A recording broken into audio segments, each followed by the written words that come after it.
she was kidnapped, tortured, and left for dead. But her escape would expose one of the most dangerous serial killers in America. 17-year-old Lisa McVey lives with her grandmother, Diane, and Diane's live-in boyfriend, Morris, in Tampa, Florida. Although Diane and Lisa's mother, Betty, don't care that Morris is frequently violating Lisa, Lisa tries to be hopeful that she'll soon have a good life. On the bright side, Lisa enjoys working in a donut shop called the Donut Stop and is well-liked by her boss, Ed, and their customers.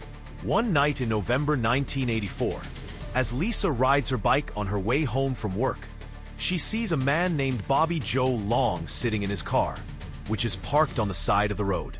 The next day, Lisa tearfully writes a self-harm note, expressing how trapped and hopeless she feels. Her sister, Lori, who lives with their mom, Betty, calls. Lisa tells her that she's getting ready for work. After expressing how much they miss each other, Lori asks her not to give up, promising to get her away from Morris. "I want to slap this man sniffing this poor girl." After her shift, Lisa receives her paycheck and thanks Ed for promoting her to the front counter. She goes to a spot near a lake and cries as Morris's words echo in her head. Later on her way home, Lisa encounters Bobby again, who U-turns behind her and drives past her. To her horror, after seeing his car again in a gated parking lot, Bobby, who's waiting for her behind a car that's parked on the side of the road, grabs her, causing her to fall off her bike. Bobby takes her to his car where he forces himself into her. He orders her not to make noise and not to look at him, threatening to end her life if she does. After he violates her, he blindfolds her, ties her hands, and lays her down on a flattened passenger seat. As Bobby drives away, Lisa, although extremely frightened, tries to peek and memorize the turns he's making through the gap under her blindfold. Bobby takes Lisa to his apartment, where she sees a glimpse of him putting down his gun on a table. He continues to keep Lisa bound and blindfolded, and he continues to violate her while threatening to end her life. When Bobby asks for her name and age, Lisa tells him that her name is Carol and she is 20 years old, which delights Bobby, who says that he is not a pervert. Bobby gently calls her babe, but when she asks why he's hurting her, he gets angry and says women are all bitches. Diane reports Lisa missing and says that Lisa has never run away before and there's no reason for her to do so. When Officer Gibbons informs Betty about Lisa's disappearance, Betty casually tells him that Lisa has probably just run off because she's ungrateful, not looking worried at all. Lori, on the other hand, is worried and tells Gibbons that she has talked to Lisa the day before and she said she was getting ready for work. She adds that Lisa will not just run off without telling her, so she's sure that something happened to her. Lisa uses reverse psychology to earn Bobby's trust. She apologizes to him on behalf of the women who haven't been very nice to him and caresses his face as she tells him that she can tell that he's very handsome. Because of this, he unties her hands and feeds her. Officer Lopez interviews Ed, who says that Lisa worked there last night and left a little after 2 a.m. Ed says Lisa doesn't seem like the kind of person who will run away, but shares that she seems sad at the end of her shift and thanked him for promoting her, although he promoted her months ago, prompting Ed and Lopez to think that she might have harmed herself. After seeing a news report about a teenager's disappearance, an enraged Bobby confronts Lisa about lying about her age. Lisa explains that she's 19 and will be turning 20 next week. Lisa convinces Bobby to let her pee in the bathroom alone. She then temporarily removes her blindfold, locks the bathroom door, leaves her fingerprints all over the bathroom, and memorizes the details of a pair of sneakers there. Bobby gets angry upon learning that she has locked the bathroom door and threatens to shoot her for trying to outsmart him. But Lisa calms him down by sweetly offering to get him a glass of water. While he guides her around so she can get him water, she secretly surveys the apartment through the gap under her blindfold. Later, while Bobby is sleeping beside her, Lisa attempts to call for help using a landline, but Bobby catches her before she can even finish dialing. At gunpoint, Lisa begs Bobby not to hurt her and explains that she was just trying to call her sick father to let him know that she's okay and that everything is fine because she's his caretaker.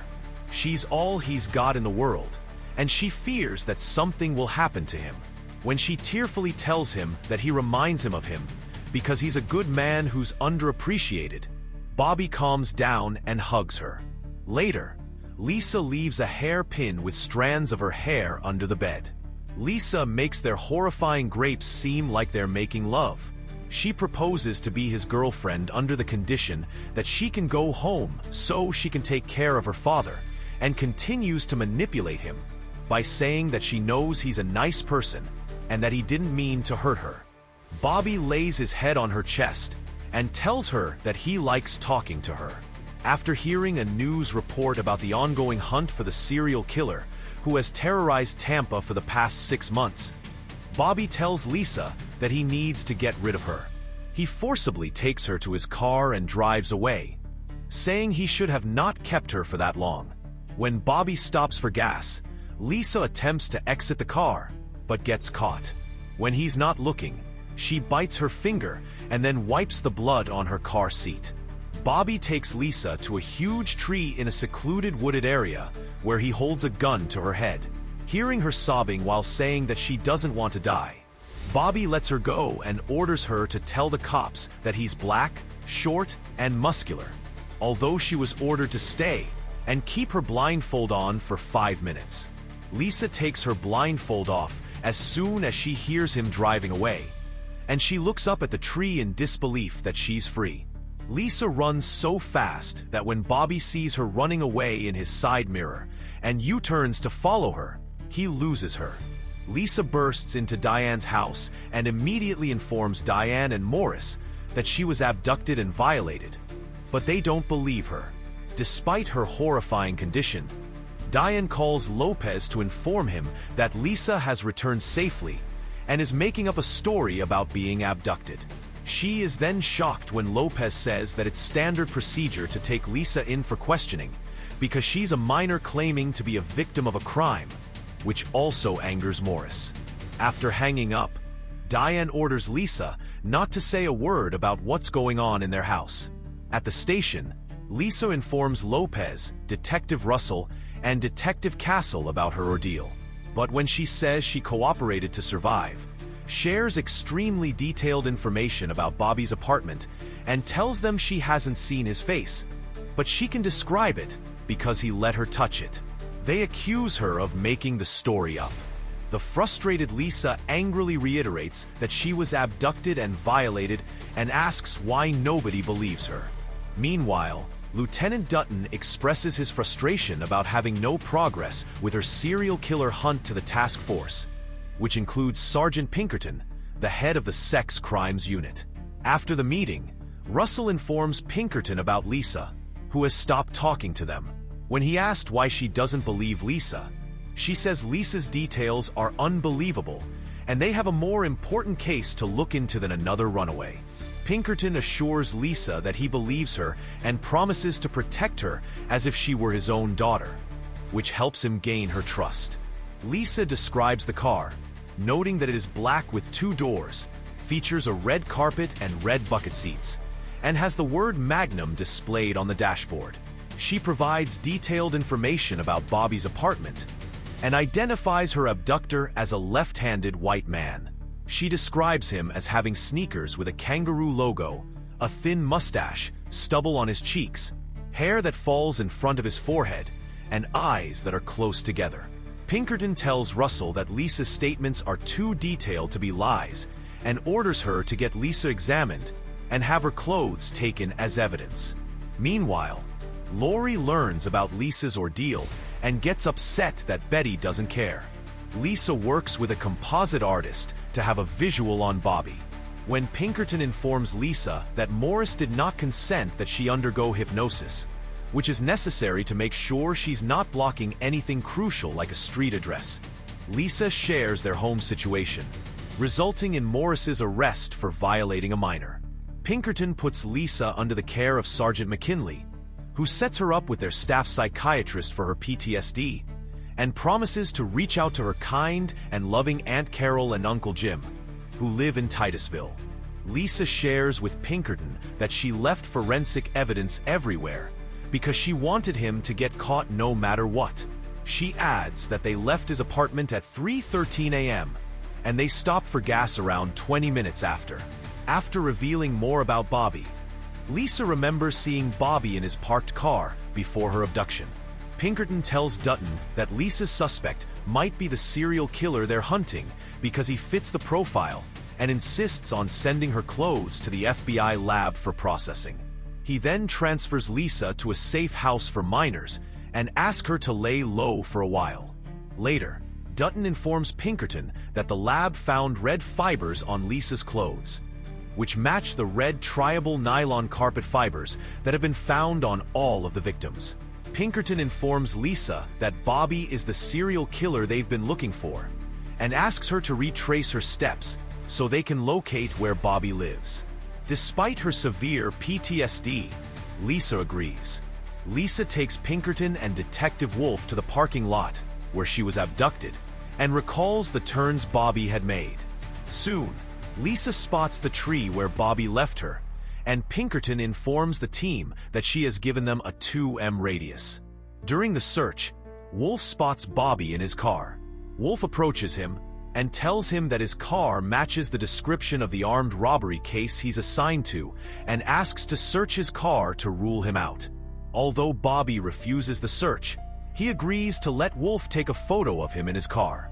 Wolf then sends out a request to run his plates and run a tag on his car. Lisa positively identifies Bobby in a group of photos, resulting in his arrest. Upon checking his car and apartment, the police find all of the forensic evidence Lisa had left behind, and they are impressed by how accurate Lisa's statements are. Pinkerton informs Lisa that they've caught Bobby and calls her a hero. The team applauds her and thanks her for closing the case in 12 days. Before leaving the safe house, Lisa throws away her self-harm note. Pinkerton tells Lisa that he wants her to have the life she fought so hard for and invites her to live with his family. But Lisa politely declines, saying work and home should be separate. She then reunites with her Uncle Jim and Aunt Carol, who apologize to her for being clueless about what's going on at Diane's house. Before she leaves, Lisa hugs Pinkerton and thanks him for believing her, to which he tells her that they owe her everything. With a big smile on her face, she tells Pinkerton that he has not seen the last of her. Lisa lives happily with Aunt Carol, Uncle Jim, and Lori, and she writes Betty a goodbye letter, telling her that she's finally living the better life she has always hoped for, and Betty swore she'll never have. Lisa later becomes a sheriff's deputy, specializing in sex crimes and working to protect children, and has a loving family of her own. She also remains friends with Pinkerton, who still refers to her as the #1 hero of his career. Meanwhile, Bobby is put on death row and is executed years later by lethal injection. Wow, this was a harrowing, crazy story that I'm glad ended the way it did. Lisa is a hero and very inspirational. Subscribe to watch more videos like this. Turn on notifications and leave a like. It really helps the channel out. Thank you for watching.